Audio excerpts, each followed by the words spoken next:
If Trello isn't working properly, you might see boards not loading, cards failing to update, or the app freezing unexpectedly. Yeah, this can happen because of connection issues, browser problems, or temporary service outages.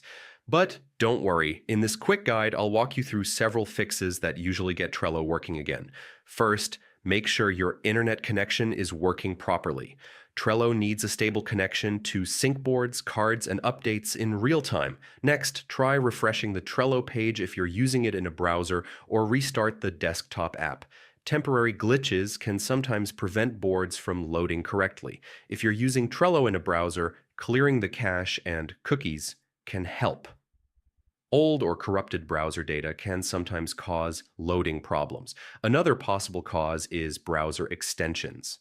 Some extensions, like ad blockers or script blockers, can interfere with Trello features. If Trello still isn't working, the issue might be on their side. Occasionally, service outages can temporarily affect boards or card updates. And if the problem continues, try updating or reinstalling the Trello app. A fresh installation can fix corrupted files or configuration issues. And that's it. One of these fixes usually gets Trello working normally again. If this helped you out, feel free to like the video and check out the channel for more quick tech tutorials.